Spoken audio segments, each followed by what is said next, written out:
நமஸ்காரமாகட்டும்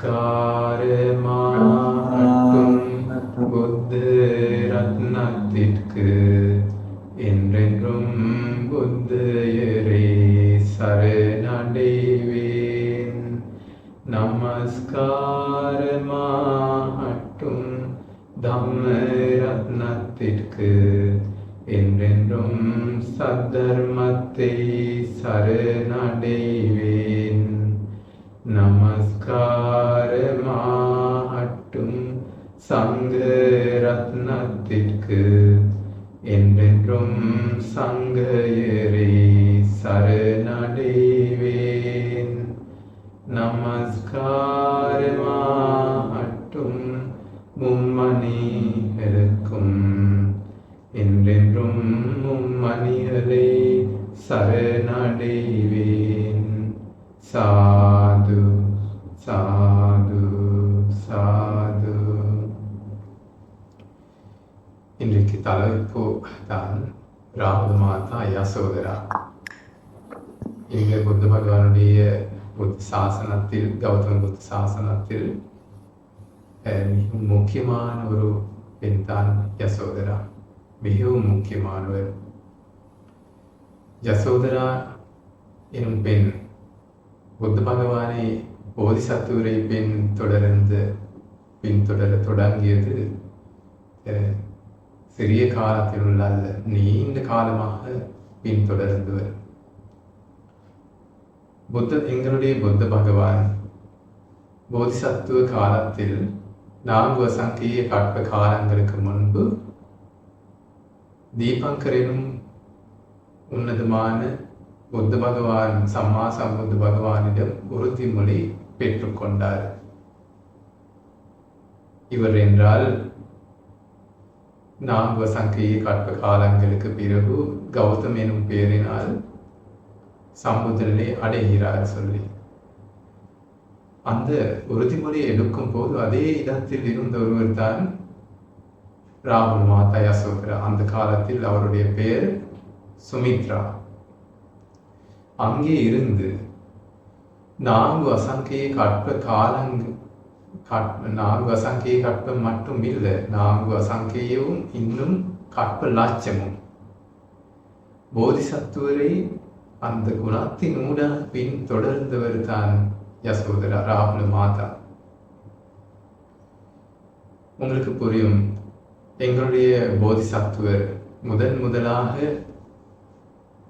தன்னுடைய அம்மாவிடம் உறுதிமொழி பெற்றுக்கொண்டார்.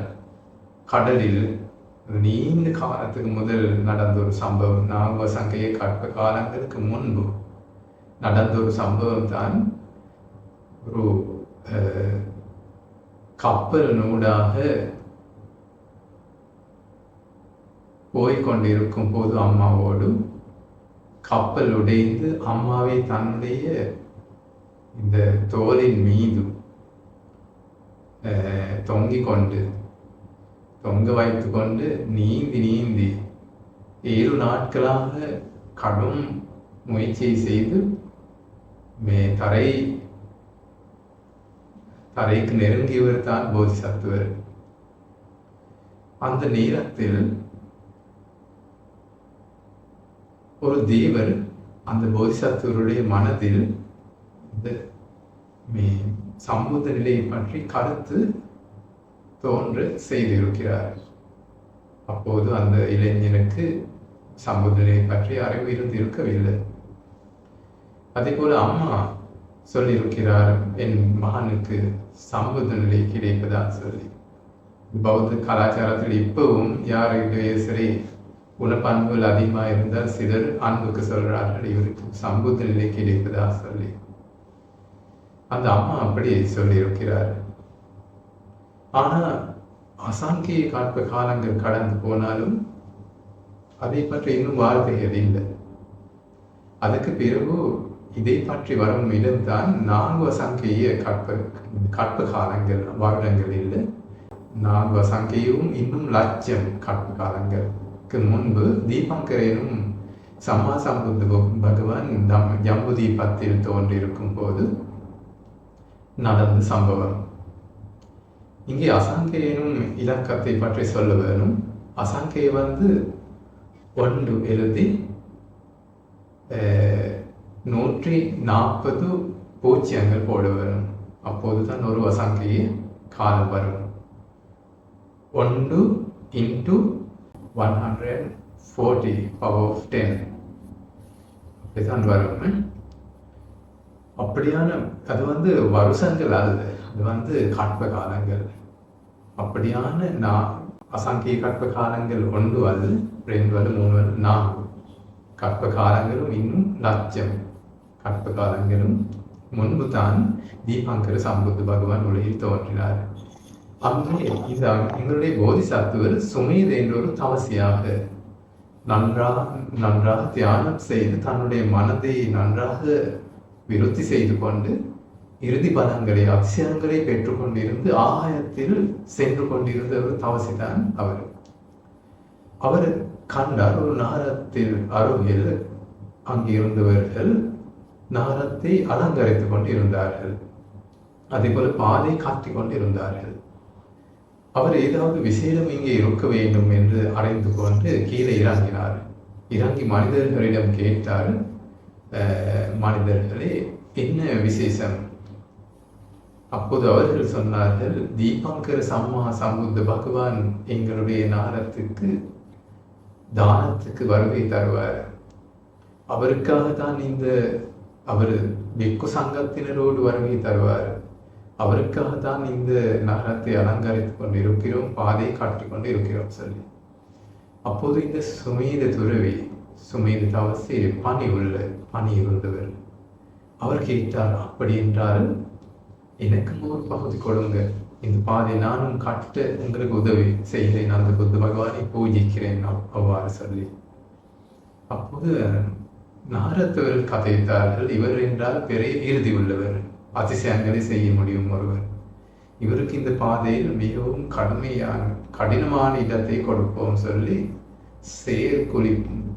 பெரிய செயற்குழி இருந்த தண்ணியும் இருந்த இடம்தான் அவருக்கு கொடுக்கப்பட்டது. பிறகு அவர் சிந்தித்தார், எனக்கு இது சிறிய வேலை, இந்த இறுதி பலத்தை பயன்படுத்தினால் இது மிகவும் இலகுவாக நிரப்பலாம். ஆனால் நான் அதை செய்ய மாட்டேன். என்னுடைய தேக பலத்தினை பயன்படுத்தினால் மண் வெட்டி கொண்டு வந்து போட்டு இதை நிரப்பி புத்த பகவானுக்கு உபசரிக்கிறேன் சொல்லி அதை செய்ய தொடங்கினார். அவர் மிகவும் அரும்பாடுபட்டு வேலை செய்தாலும் புத்த பகவான் அருகில் வர முன்பு அதை முழுமையாக முடிவடைய முடியவில்லை. பிறகு கிட்ட புத்த பகவான் வருவதை கண்டும் இறுதி பலங்களை பாவிக்கவில்லை. அவர் மண் வெட்டியை ஒரு பக்கத்துக்கு போட்டு விட்டு இந்த மண் பாஸ்கட்டையும் ஒரு பக்கத்தில் வச்சுவிட்டு அங்கே கீழே விழுந்தார். செயற்கொழியில் கீழே விழுந்து கூறினார், புத்த பகவானே, அந்த திரு அடிகளில் செயற்படாமல் என்னுடைய உடம்பு மேலே நடந்து அப்புறத்துக்கு போங்க சொல்லி. தீபங்கர புத்த பகவான் பார்த்தார், இவர் யார் என்று. இவர் விசேஷமான ஒருவராகத்தான் காணலாம் சொல்லி பார்க்கும்போது புத்த பகவான் கண்டார், இவர் 4 அசங்கிய கற்ப லட்ச காலங்களுக்கு பிறகு ஒக்காக எனும் வம்சத்தில் கௌதம் எனும் பெயரினால் சம்புத்த நிலை அடையும் மகா உத்தமர் இவர். புத்த பகவான் அந்த நாரவாசிகளுக்கு முன்பே அதை கூறினார். அதுதான் தீபங்கர் சம்புத்த பகவானிடம் பெற்றுக்கொண்ட உறுதிமொழி.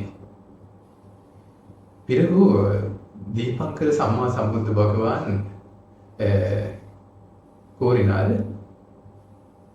இப்போது புத்த காரக தர்மங்களை பற்றி நீங்க ஆராய்ந்து பாருங்க சொல்லி. அதாவது சம்புதனையை அடைய செய்யும் தர்மங்கள் இருக்கிறது, அவைத்தான் எங்களுடைய வார்த்தைகளினால் இப்போது நாங்கள் சொல்வது 10 வகையான பாரமி தர்மங்கள் சொல்லி, தச பாரமி. அப்போது அவரும் அதை சிந்திக்க தொடங்கினார். அந்த நேரத்தில் தான் அவர் சிந்தித்தார், தான சீல மெத்தா அப்படியான 10 வகையான தானாக வேறு யாரிடமும் உதவி இல்லாமல் தனியே சிந்தித்து அவர் சிந்தித்தார், இந்த 10 தான் புத்த காரக தர்மங்கள், இவைதான் சம்புத்த நிலை அடைவதற்காக பூர்த்தி செய்ய வேண்டும் சொல்லி. அந்த இடத்தில் இருந்த ஒருவர் தான் சுமித்ரா எனும் இன்னும் ஒரு தவசி, இணைஞி பருவத்தில் இருந்தவர். அவள் இதனை கேட்டுவிட்டு சிந்தித்தார், இந்த உத்தமர் இப்படியான மிகவும் உன்னதமான பயணத்தை போல சென்று கொண்டு இருக்குமாயின் நான் இவருக்கு உதவியாக இருக்க வேணும் சொல்லி அவர் சிந்தித்தார். அப்படி என்றால் இவருடைய இந்த உன்னதமான பயணத்துக்கு நான் உதவியாக இருக்க வேண்டும் சொல்லி அவரிடம் புத்த பகவானுக்கு பூஜை செய்ய நீராலே 8 பிடிகளை எடுத்து இரு காய்களில் வச்சு கொண்டு இருந்தவர். அவர் அங்கே 5 மலர் பிடிகளை இந்த சுமேத தவசிக்கு கொடுத்தார். கொடுத்து சொன்னார், புத்த பகவானுக்கு பூஜை செய்யுங்க. அதே போல அவர் தன்னிடம் இருந்த 3 பிடிகளை புத்த பகவானுக்கு பூஜை செய்து இந்த பயணத்தில் இவருக்கு உதவி செய்ய எனக்கு பாக்கியம் கிடைப்பதாக சொல்லி பிரார்த்தனை செய்தார். அது அப்படியே நடந்துவிட்டு தான் இந்த பயணம் பாருங்க, இந்த மன உறுதி, ஏதாவது புண்ணியத்தை செய்துவிட்டு மன உறுதியை செய்தால் அது அப்படியே நடக்கும். என் காரணம் புத்த பகவான் முன்னே நடந்த ஒரு சம்பவம். புத்த பகவானுக்காக தான் அந்த புண்ணியம் செய்தார்கள்.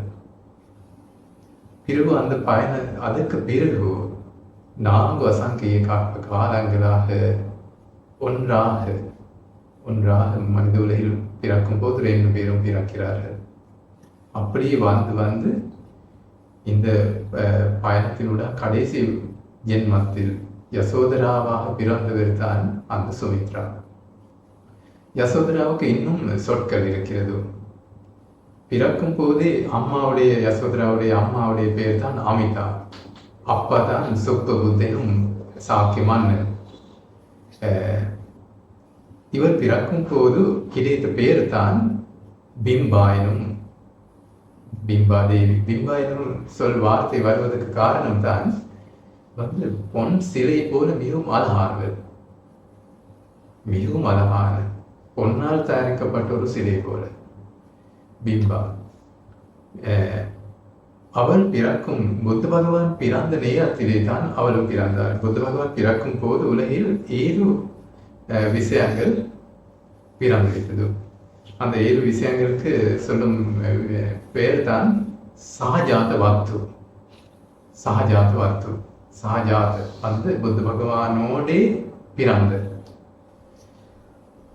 புத்த பகவான் பிறந்த நேரத்தில் தான் யசோதரா பிறந்தார். ஆனந்த தேரர் புத்த பகவானுடைய துணையாளர் பிறந்தார். அதே போல சன்ன அமைச்சர் பிறந்தார். காருதாய் அமைச்சர் பிறந்தார். காருதாய் அமைச்சர் தான் புத்த பகவான் முதலாக சமுதிர நிலை அடைந்த பிறகு முதலாக சாக்கிய தேசத்துக்கு அழைத்து சென்றவர். சுத்தோதன மன்னனுடைய மிகவும் நம்பிக்கையுள்ள ஒரு அமைச்சர். அதே போல காத்தக குதிரை, அதே போல 4 மகா குதைகள், அதே போல் தான் போதி மரம். அந்த 7 விஷயங்கள் ஒன்றாக பிறந்த சஹஜாத வத்து. அவ்வாறு இருந்து காலம் போக யசோதராவும் வளர்ந்தார். மிகவும் பணி இருந்தவர். இந்த குணம் இவருக்கு இல்லை என்று சொல்ல முடியாத அளவில் நிறைய குணங்கள் இருந்த ஒரு அரச கன்னிகை தான் யசோதரா. அம்மா அப்பாமார்களுக்கு திரும்பி சொல்லிக் கொடுத்து தாரை கொண்டும் இல்லை. அனைத்து குணங்களும் தன்னிடம் இருந்தது. பிறகு 16வது வயதில் சித்தார்த்த கௌதம இளவரசர் திருமணம் முடிக்க சுயவரம் இருந்தது. அந்த காலத்தில் அரசகுமாரர்கள் திருமணம் முடிக்கும் போது ஒரு இடத்துக்கு அவர்கள் வருகை தந்து அந்த இடத்துக்கு இருக்கும் அரச கன்னிகைகள் வரிசையாக ஒவ்வொன்றாக வருவார்கள். அந்த சுயவரம் இருந்த நேரத்தில்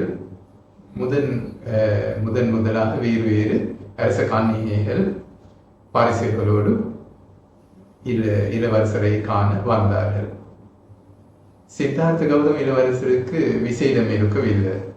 தான் தயாரித்து கொண்டிருந்த பொன்னால் மாணிக்கங்களினால் தயாரித்து கொண்டிருந்த ஆடை ஆபரணங்கள் பரிசுகளாக அவர்களுக்கு முகத்தையும் விசேடமாக பார்க்காமல் பரிசளித்து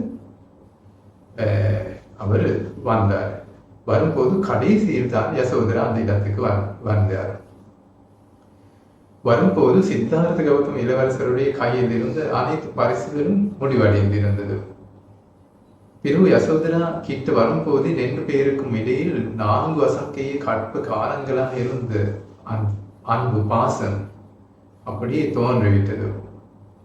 கிட்ட வரும்போது இளவரசருக்கு கொடுக்க பரிசுகள் இல்லை. யசோதரா சில ஆதாரங்களில் இருக்கு. யசோதரா அந்த கதைக்கும் முறையில் கதைத்தார் சொல்லி, அரசனே எனக்கு பரிசு இல்லையா சொல்லி, அப்போது இல்லை உங்களுக்கு கொடுக்காமல் இருக்கவில்லை, ஆனால் இருந்த பரிசுகள் இல்லாமல் போனது சொல்லி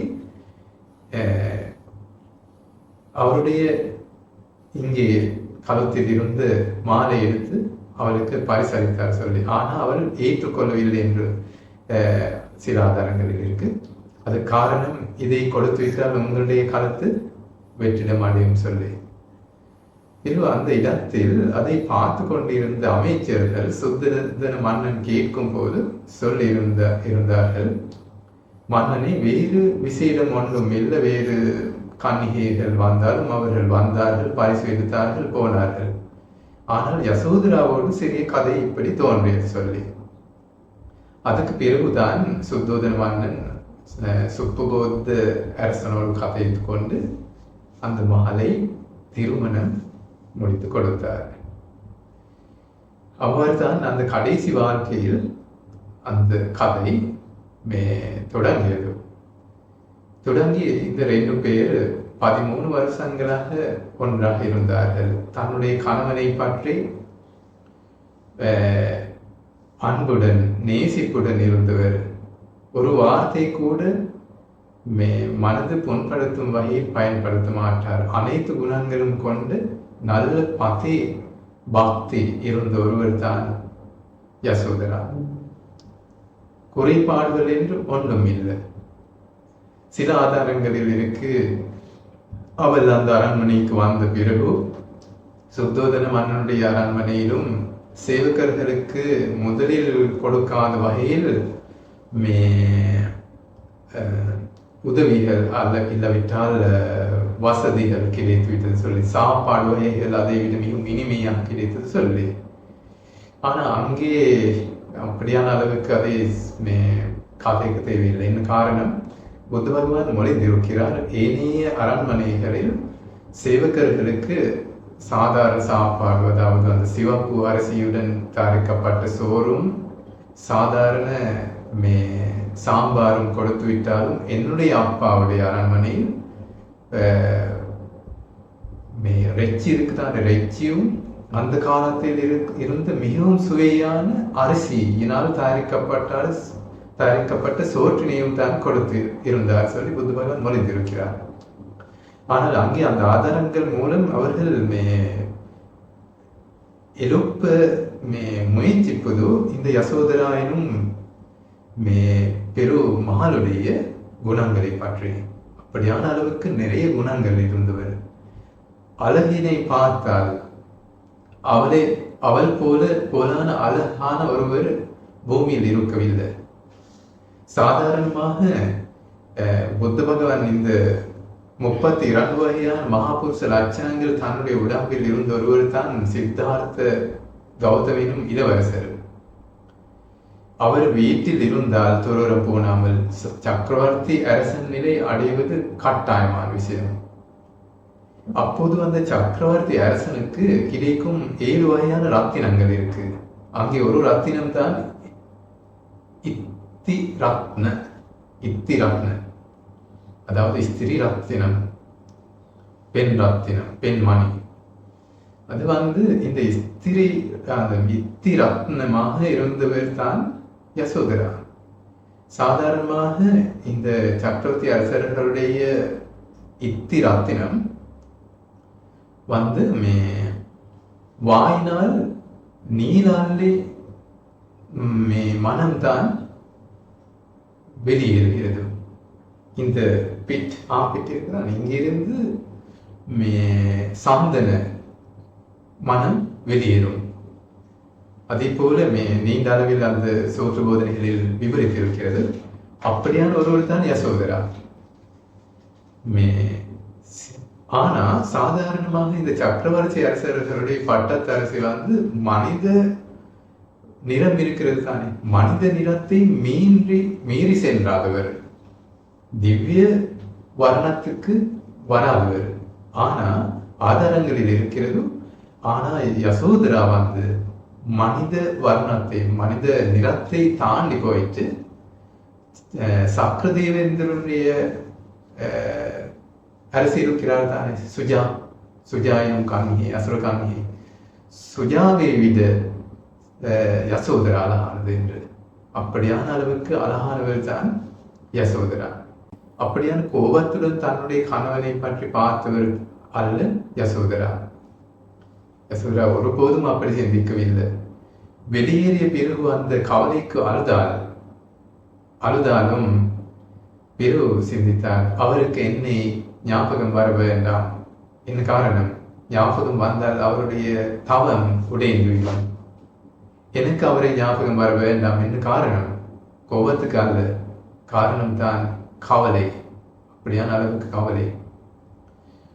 அதே போல அந்த காலத்தில் கதைத்து கொண்டிருந்த விஷயங்கள் சாதாரண விஷயங்கள் அல்ல, மிகவும் அர்த்தமுள்ள விஷயங்கள் தான் சித்தார்த்த கௌதம இளவரசரோடு பேசிக் கொண்டிருந்திருக்கிறார்.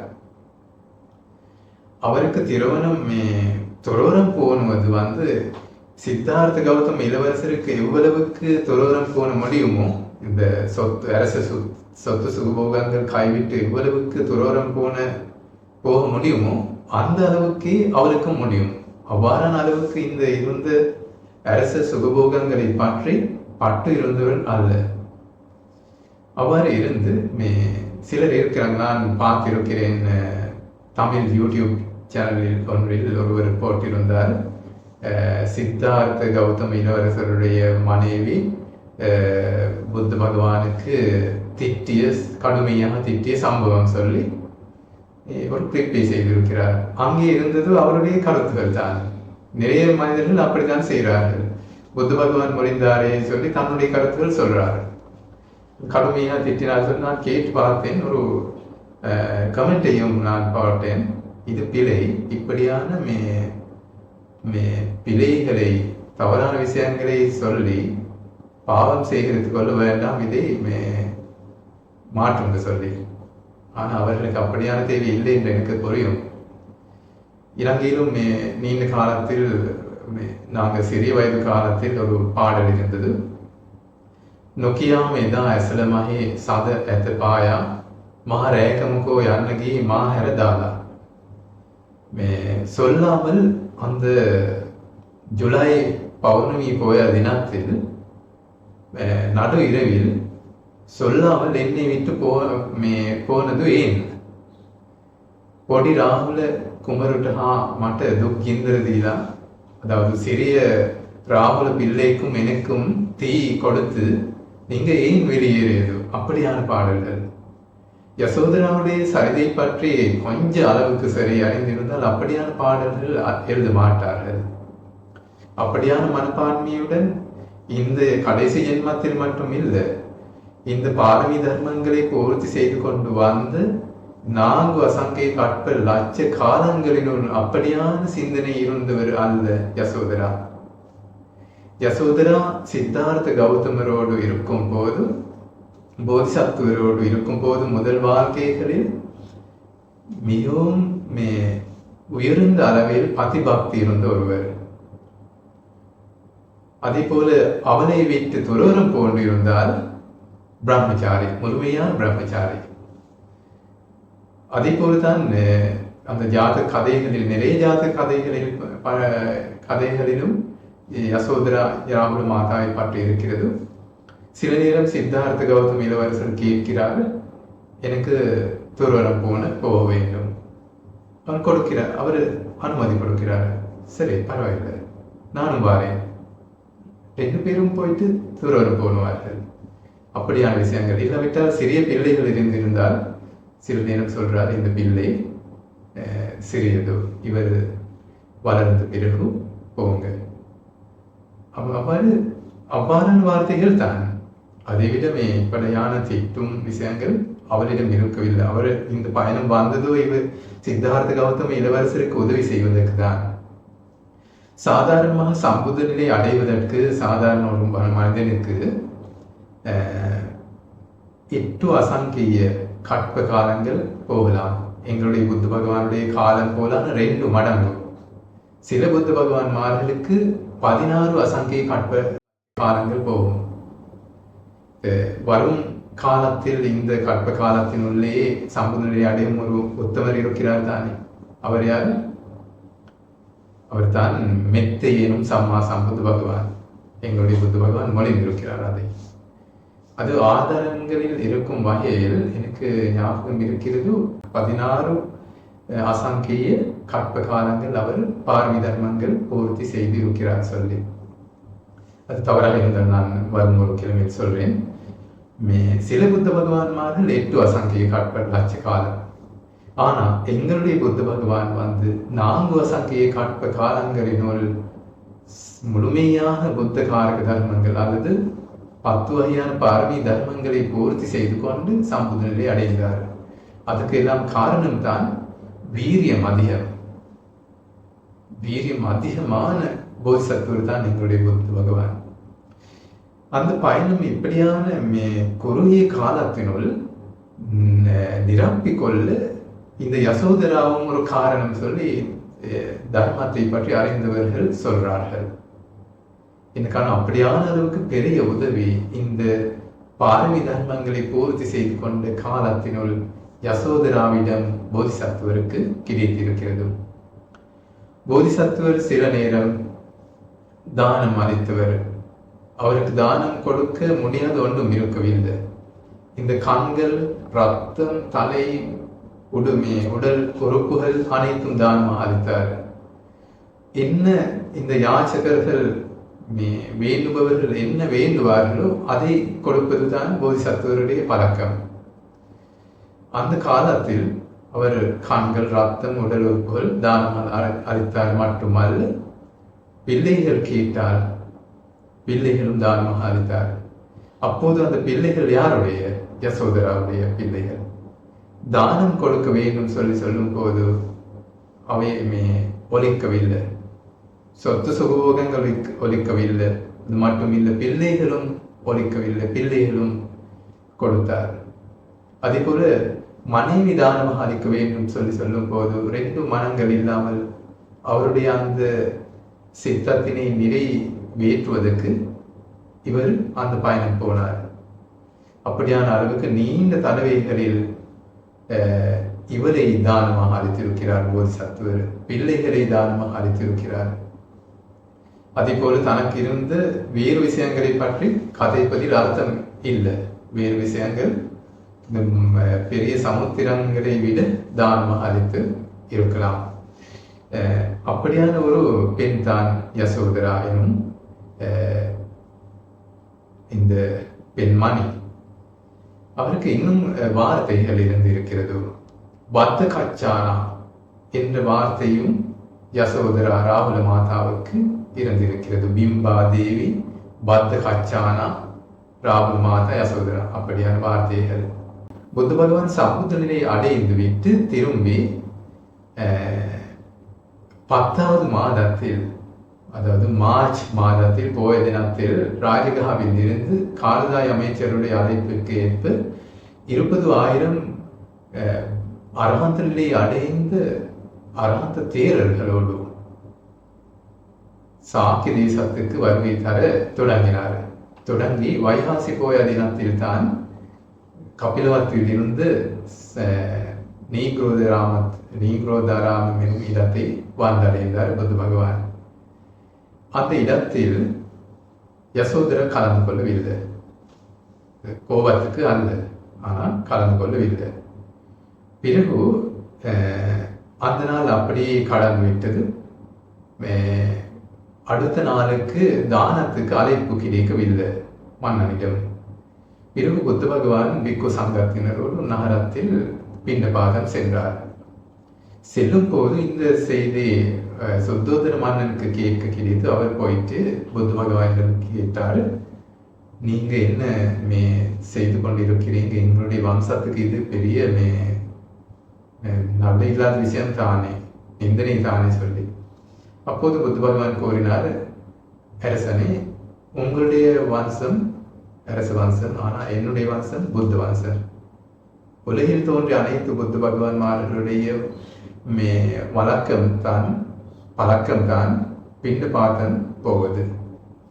அப்போது அரசன் கூறினார், அப்படி என்றால் அந்த நாளுக்கு தானம் ஏற்றுக்கொள்ளவில்லை புத்த பகவான், பிண்டபாதம் சென்று கொண்டிருந்ததால் அதுக்கு பிறகு அடுத்த நாளில் தன்னுடைய அரண்மனைக்கு தானத்துக்கு பிக்கு சங்கத்தினரோடு வருகை தருவீராக சொல்லி அந்த கொடுத்த அழைப்பினை புத்த பகவான் ஏற்றுக்கொண்டார். 3வது நாளில் தான் அரண்மனைக்கு தானத்துக்கு 20,000 பிக்குமார்களோடு வருகை தந்தார் புத்த பகவான். அங்கே தானம் நன்றாக தயாரித்து தான மண்டபங்களை நன்றாக காட்டி ஆசனங்களை நன்றாக அமைத்து விட்டு புத்த பகவான் முதலாம் பிக்கு சங்கத்தினருக்கு தானம் அளித்தார்கள். அங்கே யசோதரா தானம் அளித்து புத்த பகவான் புத்த அனுமோதனா தானத்துக்கு பிறகு செய்யும் சிறிய அனுமோதனா தர்ம போதனை இருக்குதானே, அதை செய்தாலும் யசோதரா அங்கே இருக்கவில்லை. புத்த பகவான் கேட்டார் சுத்தோதன மன்னனிடம், மன்னனே யசோதரா எங்கே சொல்லி. அப்போது அரசன் கூறினார், அவருடைய அறையில் தான் இருக்கிறார் சொல்லி. கோபத்துக்கு அல்ல, அவர் சிந்தித்த விஷயம்தான். அவர் பதிபக்தி இருந்தவர், அதே போல நன்றாக உபசரித்தவர், எதுவும் குறைபாடுகள் இல்லாமல் அவர் சிந்தித்தார். அது ஒரு மன உறுதி போல சிந்தித்தார். நான் இருக்கும் இடத்துக்கு புத்த பகவான் வருகை தர வேணும், என்னுடைய குறைபாடு இல்லை என்றார். அவர் தான் சிந்தித்தார். பிறகு சாரிபுத்த மொக்கல்லான தேரர்களுக்கு கதைத்தார் புத்த பகவான் அந்த அறைக்கு போக. அப்போது சாரிபுத்த மொக்கல்லான தேரர்களும் சுத்தோதன மன்னனும் புத்த பகவான் பின்னி போனார்கள். அந்த அறை கிட்ட போகும்போது உள்ளே இருந்த யசோதராவுக்கு புத்த பகவானுடைய பிரகாசம் இருக்குதானே, பிரகாசம் தெரிந்தது. வாசலுக்கு போகும்போதே யசோதராவுக்கு இருந்த கவலைக்கு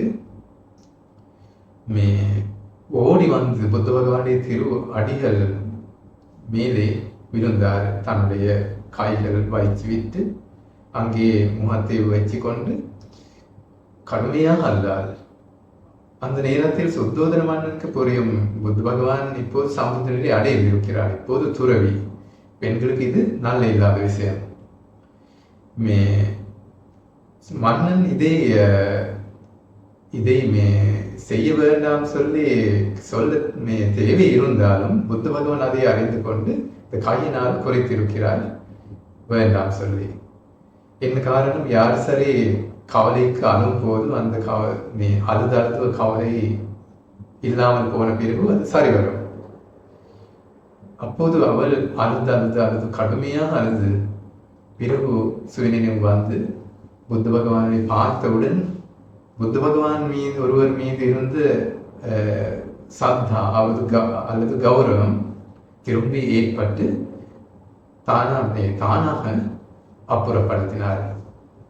அப்புறப்படுத்தி பிறகு சுத்தோதன மன்னன் கூறினார், புத்த பகவானை, நீங்க வீட்டை விட்டு வெளியேறிய பிறகு காவியுடைய அணிவீரர்கள் என்று அறிந்து கொண்டு இவரும் அரச ஆபரணங்களை ஆடை ஆபரணங்களை ஆற்றிவிட்டு காவியுடைகளை தான் போர்த்தினார்.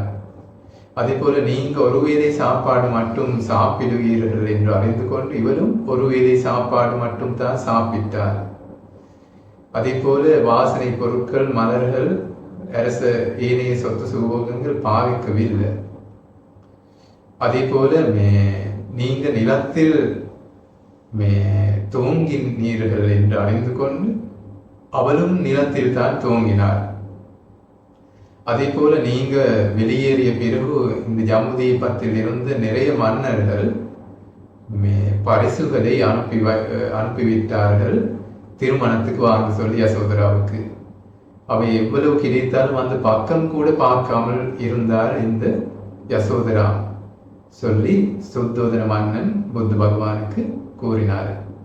கூறும்போது புத்த பகவான் கூறினார், அரசனே, இந்த ஜென்மத்தில் மட்டும் இல்லை, இவர் எனக்காக வாழ்க்கை அர்ப்பணிப்புடன் இருந்ததோ இந்த வாழ்க்கையில் மட்டும் இல்லை என்று அந்த நேரத்தில் புத்த பகவான் சந்த கிண்ணர் எனும் ஜாத கதை மொழிந்தார். சந்த கிண்ணர் எனும் ஜாத கதை நீங்க செய்மடுத்திருக்கிறீங்களா? சிறிய ஜாத கதை. அங்கே இந்த 2 பேர் கிண்ணர்களாகத்தான். சந்த கிண்ணர் சந்த இந்த நிலா தானே, கிண்ணரை கிண்ணர் என்று மிருகங்கள், சாதாரண மிருக குடும்பத்துக்கு உள்ளாகும் ஒரு வகை பிராணிகள் தான் கிண்ணறு. ஆனா உருவம் இந்த மனிதர்கள் போல. இமயமலை பகுதியில் தான் அவர்கள் வாழ்ந்தார்கள் அந்த காலத்தில். அதே போல நீரிலும் கடல் கண்ணி என்று தமிழ் மொழியிலும் இருக்கிறாங்க தான். நீரில் கடல்களிலும் இருக்கிறாங்க. கடலில் இருக்கும் கிண்ணறர்கள் இந்த உடம்பில் கீழ் பகுதி ஒரு மீன் போல, மேல் பகுதி மனிதன் போல. ஆனா இந்த காட்டில் இருந்த கிண்ணறர்கள் மனிதர்கள் போலதான். அங்கே இருக்கும் போது இந்த 2 பேர் இருக்கும் போது சதர் என்றொரு மலை இருந்திருக்கிறது இமயமலை பகுதியில். அந்த மலையில் இருந்து கீழே இறங்கி ஒரு கங்கை ஓடிக்கொண்டிருந்தது. அந்த கங்கை மணல் மேடையில் இவர்கள் மலர்ந்திருந்த பூக்களை சேகரித்து கொண்டு மலர்களினால் ஆடைகளை செய்து கொண்டு இந்த கிண்ணறி, பெண் கிண்ணறா தான் கிண்ணறி அந்த ஆடைகளை அணிந்து கொண்டு ஆடி இருந்தார். கிண்ணற பெண் ஆண் கிண்ணற அவரோட ஃப்ளோட் எடுத்து ஃப்ளோட் இசைத்து இருந்தார். அப்போது அவரும் ஒரு மலர்களை விரித்துவிட்டு அங்கே மேலே அமர்ந்து கொண்டுதான் அதை செய்து கொண்டு இருந்தார். அப்போது அந்த ஃப்ளோட்டில் இருந்து வெளியேறும் இனிமையான வாத்தியம் இருக்கிறானே அதை கேட்டுக்கொண்டு நன்றாக பாடல் பாடி இந்த கிண்ணறி ஆடி இருந்தார். இருக்கும் போது வாரணாசி நகரத்தில் இருந்த மன்னன் வேட்டைக்காக காட்டினுள் புகுந்து இருக்கும் போது இந்த இனிமையான ஓசை கேட்க கிடைத்து அங்கே கிண்ணறி மிகவும் அழகானது, பொன் சிலை போல. அதனால் அவளை தனக்கு எடுக்க வேண்டும். அதற்காக இந்த கிண்ணறா, ஆண் கிண்ணறா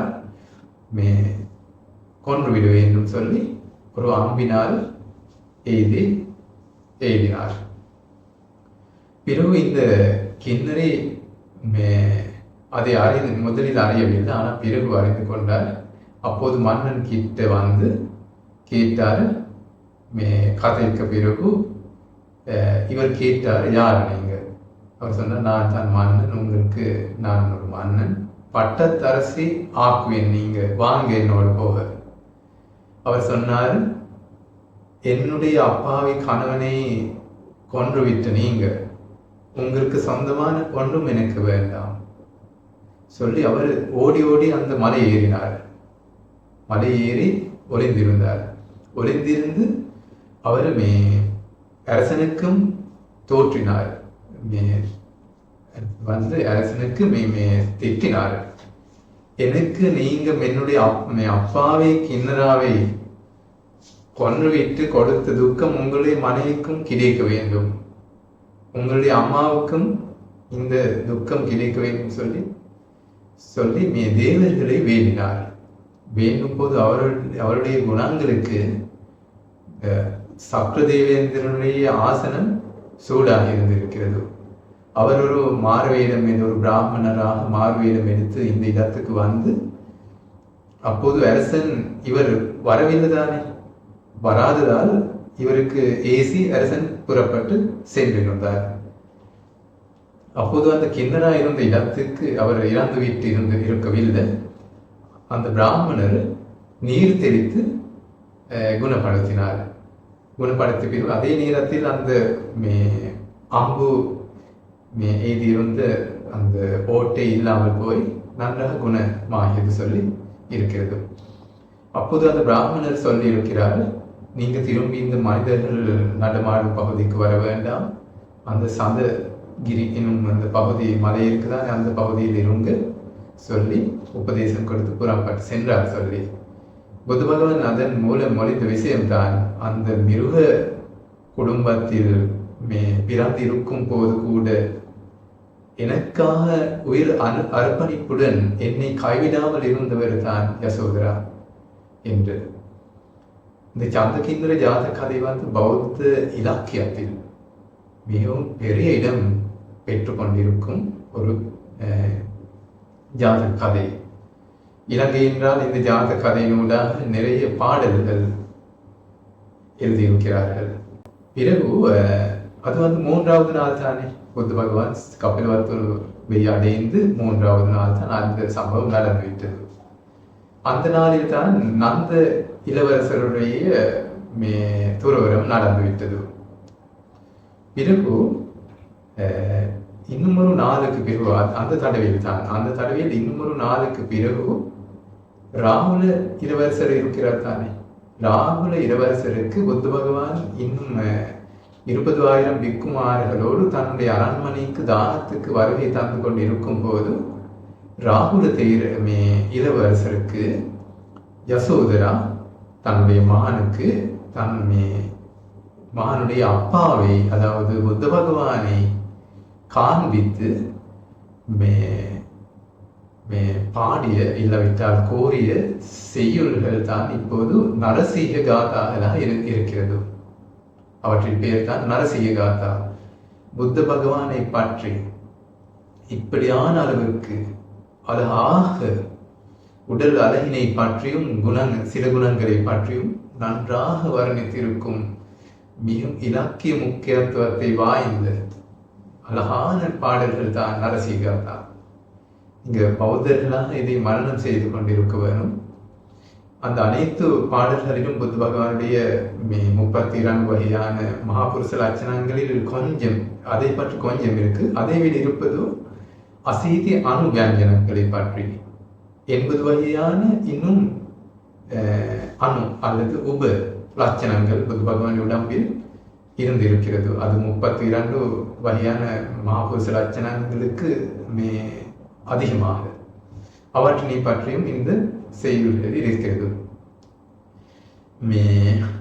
அதனால் இது கோபத்துடன் இருந்த மனைவிக்கு இப்படியான பாடல்களை தன்னுடைய கணவனை பற்றி எழுத முடியாது. கணவன் துரோரம் போன்று சம்பூதனை அடைந்து இருக்கும் போது இப்படியான அழகான பாடல்கள் பாட முடியாது. உயிர் அர்ப்பணிப்புடன் தான் இருந்தவர் யார்? யசோதரா. பிறகு புத்த பகவானுடைய தர்ம வினயத்தில் துறவரம் போன வேண்டும் என்று மகா பிரஜாபதி கௌதமி தான் பெண்களில் முதலாக துறவரத்தை கேட்டார். புத்த பகவான் முதலில் அதற்கு இடம் கொடுக்கவில்லை. 2வது தடவையும் 3வது தடவையும் அப்படித்தான். பிறகு புத்த பகவான் புறப்பட்டு சென்று வேசாலை எனும் நகரத்தில் இருக்கும் போது மகா பிரஜாபதி கௌதமி முடிகளை அகற்றிவிட்டு காவி உடைகளை அணிந்து கொண்டு, ஆபரணங்களை அகற்றிவிட்டு காவி உடைகளை அணிந்து கொண்டு துறவிகள் போல இன்னும் 500 பெண்களோடு, அரச பெண்களோடு அந்த இடத்துக்கு நடந்து போனார்கள். போயிட்டு அந்த கால்கள் வீக்கம் அடைந்து தூசி பட்டு கால்கள் பிளந்து நீண்ட பாதைதான் அழுதழுது இருந்தார்கள். ஆனந்த தேரர் இதனை காண்பு கேட்டார். கௌதமி, என்ன நீங்க அழுதைங்க? அப்போது கூறினார், துறவரம் புத்த பகவான் அனுமதிக்க மாட்டார் பெண்களுக்கு. அந்த நேரத்தில் தான் ஆனந்த தேரர் அப்படி இருங்க, நீங்க நான் கேட்கிறேன் சொல்லி புத்த பகவானிடம் கேட்டு 8 வகையான கருதர்மங்களோடு அவை ஏற்றுக்கொண்டால் பெண்களுக்கு அதுவே துறவரம் என்று மகா பிரஜாபதி கௌதமிக்கு துறவரம் கிடைத்துவிட்டது. அதுக்கு பிறகு பிரஜாபதி கௌதமி திரும்பி வந்து சாக்கி தேசத்தில் சாவர்த்தி நகரத்தில் இருந்தார். சாவர்த்தி நகரத்தில் இருக்கும் போது 2வது தடவையாக யசோதரா இன்னும் 1000 அரச குல பெண்களோடு இந்த வேடத்தை அடைந்து மகா பிரஜாபதி கௌதமி இருந்த இடத்துக்கு சென்றுவிட்டு அவளிடம்தான் யசோதரா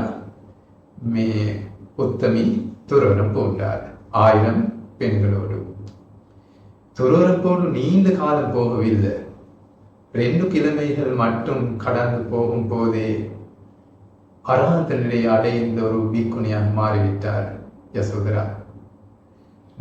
சும்மா அல்ல, சலபிஞ்ஞாவோடு, அதாவது 6 வகையான அபிஞ்ஞாகளோடு தான் அரஹந்த நிலையை அடைந்தார். அதே போல பெரிய அரஹந்தவர்களுக்கு இருந்த இன்னும் ஒரு வார்த்தை இருக்கிறது. பாரம்பரியார் சொன்னால் சத்து படிசம்பிதா, அதாவது அர்த்த தர்ம நிருக்தி படிபான. அந்த 4 படிசம்பிதாவுடன் அரஹந்த நிலை அடைந்தவர் தான் யசோதரா ராகுல மாதா. அது மட்டும் இல்லை, இவர் பிற்காலத்தில் புத்த பகவான் பதவிகளை கொடுக்கும் போது தன்னுடைய சீடர்களுக்கு, உங்களுக்கு புரியும் தானே, இந்த பதவிகள் கிடைத்தது ஆனந்த தேரருக்கு, அதே போல காசியப தேரர், அதே போல சாரிபுத்த மொக்காலான, அப்படியான 80 பெரிய சீடர்கள் இருக்கிறார், பிக்குகள். அதே போல் பிக்குணிகளும் இருக்கிறார்கள், இல்லறவர்களும் இருக்கிறார்கள். அவற்றில் பிக்குணிகளுக்கு கொடுக்கப்பட்ட மகாபிஞப்பத்தான் பிக்குணம் அக்கோ என்று, அதாவது மகாபிஞா, அதாவது பெரிய அபிஞா உள்ள பிக்குணிகளிடம் இருந்து முதலிடம் பெற்றவராக பத்த கச்சானா அல்லது ராகுல மாதா தான் பதவி பெற்றார் புத்த பகவானிடம். இது வந்து யசோதரா ராகுல மாதாவுக்கு முற்பிறவிகளை பற்றி நீண்ட அளவுக்கு காணலாம். ஒரு அசங்கியும் கற்ப லட்சமும் அவருக்கு திரும்பி பின்னுக்கு பார்க்கலாம். அப்படியான அளவுக்கு பார்க்க முடியும். 4 பேர் தான் உலகில் இருந்தார்கள். அந்த 4 பேரில் ஒருவர் தான் யசோதரா. அவ்வாறு இருந்து யசோதரா அவ்வாறு அதிசயங்கள் எவ்வளவுக்கு இருந்தாலும் பணியுடன் தான் அந்த பிக்குனி இருந்தார். தானங்களுக்கு, அரண்மனைகளுக்கு போனாலும், எங்கே போனாலும் பிக்குனிகளுக்கு ஒன்றாக தானத்துக்கு அழைத்து தானம் கொடுக்கும் இடங்கள் இருக்கிறார். அங்கே போனாலும் யசோதரா முன்னுக்கு போகவில்லை. ஒரு பக்கத்தில் அவர் சாதாரண ஒருவராக தான் இருந்தார்.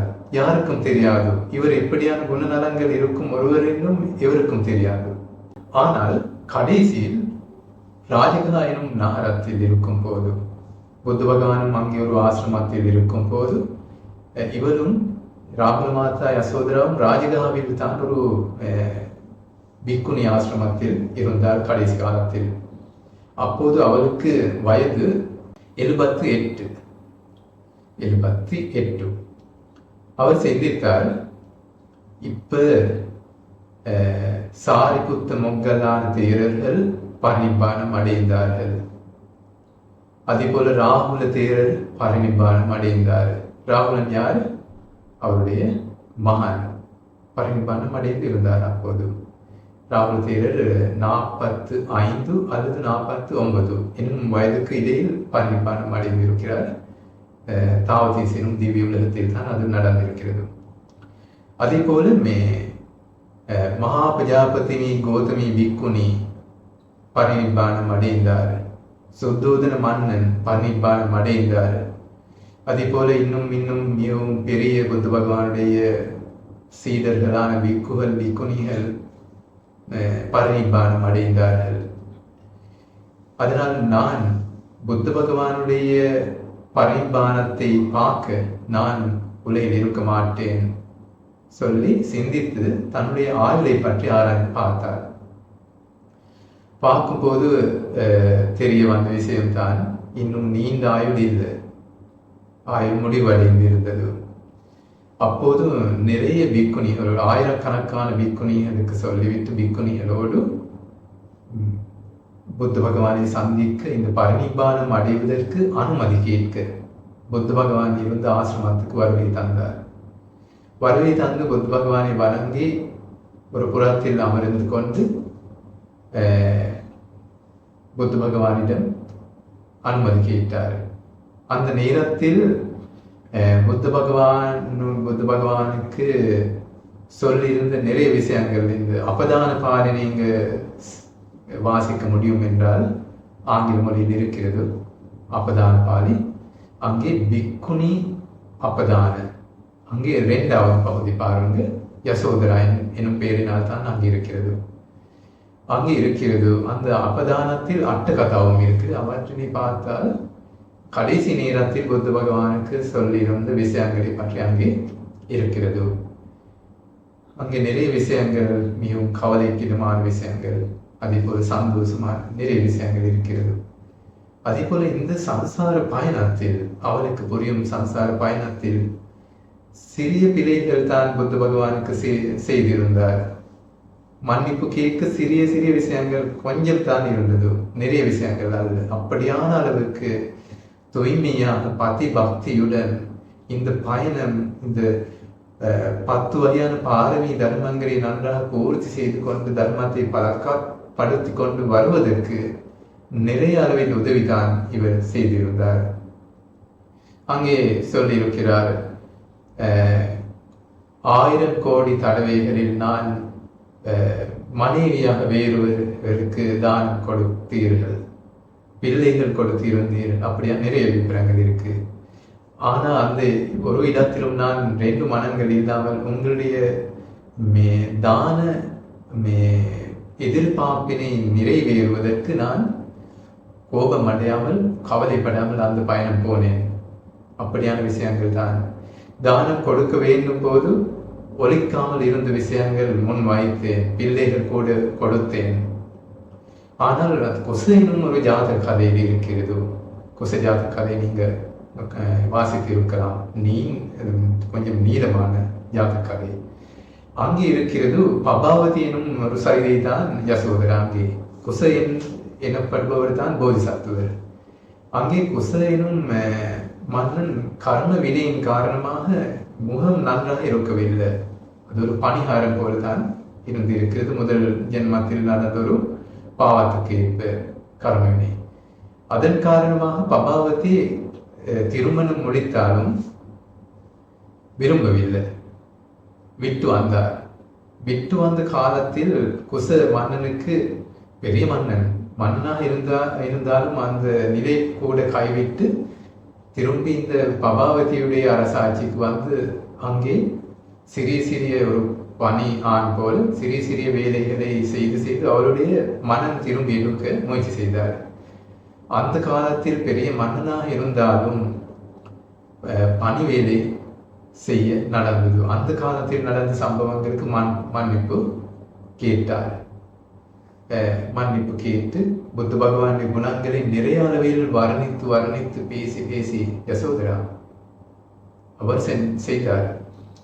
பிறகு புத்த பகவான் கூறினார், யசோதரா எப்படி என்றால் இறுதி பாட்டியங்களை செய்யுங்க சொல்லி புத்த பகவானுடைய அனுமதிக்கு ஏற்ப செய்தார் சொல்லித்தான் ஆதாரங்களில் இருக்கிறது. அவர் சிந்தித்து கூட பார்க்க முடியாத அளவில் இறுதி பாட்டியாரியங்களை செய்திருக்கிறார். இந்த சூரியன் கைக்கு எடுத்து காட்டியிருக்கிறார் நாரத்துவர்களுக்கு, சந்திரன் கைக்கு எடுத்து வந்து காட்டியிருக்கிறார், சமுத்திரத்தினை அமைத்து காட்டியிருக்கிறார். அதே போல சினரு பம்பதன், அதாவது மேரு எனும் ஒரு மலை இருக்குதானே, அந்த மலை காட்டியிருக்கிறார். பெரிய பறவை இருக்க சுகான்ன எனும் பறவை போல் மாறுவேடம் அடைந்து தன்னுடைய விரும்புகளினால் இந்த ஆகாயத்தை மூடி இருக்கிறார். அப்படியான நிறைய அளவில் இறுதி பாட்டியாரியங்களை செய்து திரும்பி புத்த பகவானுடைய குணங்களை வர்ணித்து புத்த பகவானுடைய திருவடிவங்களை வணங்கி அவர் தன்னுடைய ஆசிரமத்துக்கு திரும்பினார். திரும்பி ஆயிரக்கணக்கான பிக்குணிகளிடம் சென்றுவிட்டு தன்னுடைய இடத்தில் தியான நிலையில் தான் உங்களுக்கு புரியும் தான். இப்போ இந்த மனித ஆண்கள் தியான நிலையில் அமரும் வகையில் அல்ல புத்த சாசனத்தில் முதல் காலத்தில் பிக்குணிகள் அமர்ந்ததோ ஹாஃப் நிலை, புரியும் தானே? அந்த நிலையில் தான் அமர்ந்து கொண்டு பரிபானம் அடைந்தால் யசோதரா ராகுல மாதா. பிறகு அந்த ராதிகாவில் தான் அந்த எரிமேடை பார்த்திருந்தார்கள். அந்த எரிமேடைக்கு புத்த பகவான் தான் மல்லிகை பூ இப்படி சிதற வைத்து போட்டிருக்கிறார். அதே நேரத்தில் அது தீ பற்றின்னு சொல்லி இருக்கிறது. அந்த யசோதரா மகா அரஹந்த தேரினுடைய தாத்துகளை புதைத்து வைத்து ராஜகாவில் தூவி காட்டியிருந்தார்கள். இப்ப அந்த தூவியை பற்றி தகவல்கள் இல்லை. ஆனா இலங்கையில் 2 தூவிகள் இருக்கிறது. எனக்கு புரியும் வகையில் 2 இன்னும் இருக்கலாம், யசோதரா தேரின் காரணமாக அமைக்கப்பட்டு. அதனால் கட்டாயமாக பெண்கள் கட்டாயமாக வணங்க வேண்டிய ஒருவர் தான் யசோதரா. அப்படியான அளவுக்கு குணங்கள் இருந்தவர். ஒருபோதும் குறைகளை சொல்ல போக வேண்டாம். என்ன காரணம்? இந்த மனிதர்கள் சொல்லி இருக்கும் குறைகள் சொல்ல போனால் நீங்களும் அந்த அங்கே பங்குக்காரர்கள் மாறுவீர்கள். அதனால் அப்படி சொல்லாமல் யசோதராவிலே ஒரு உருவத்தினை வைத்து கொண்டு வீட்டில் வணங்க வேண்டிய ஒருவர் தான் யசோதரா. என்ன காரணம்? இந்த பெண்களுக்கு சில நேரம் செய்து நடந்திருக்கும் தவறுகள் இருக்கலாம், கர்ம வினைகள் இருக்கலாம், இல்லாத பாக்கியங்கள் இருக்கலாம். அந்த பாக்கியங்கள் கிடைக்கலாம் இப்போ இவ்வாறு வணங்கும் போது. இல்லாவிட்டால் அந்த கர்ம வினைகள் கர்ம வினைகள் கீழாகி போகலாம். லக்ஷ்மி போலான தேவருக்கு வணங்குவோம் தானே. அந்த வணங்கி அதை விட ஆயிரக்கணக்கான தடவைகள் வணங்கினாலும் அதை விட மிகவும் உயர்ந்து வணங்குதல் தான் யசோதரா தேவியை வணங்குது, யசோதரா அரஹந்த தேரினை வணங்குதல். அதனால் அனைத்து பெண்களினாலும் தினத்தோறும் வணங்க வேண்டிய ஒருவர் தான் யசோதரா. அதே போல இல்லற ஆண்கள் கூட யசோதரா அரஹந்த தேவியை வணங்க வேண்டும். என்ன காரணம்? எங்களுக்கு இந்த தர்மம் கிடைக்க, இந்த தர்மத்தினை நன்றாக உயிர்த்தறிந்து கொண்டு மொழிவதற்கு, தசபாரமி தர்மங்களை பூர்த்தி செய்து கொள்வதற்கு புத்த பகவானுக்கு துணை செய்து, கிட்டவே இருந்து துணை செய்த ஒருவர் தான் யசோதரா. அதனால் நாம் அனைவரும் ஒரு வணங்க வேண்டிய பிக்குகள் சாதாரணமாக பெண் பிக்குகளுக்கு வணங்க மாட்டார்கள்.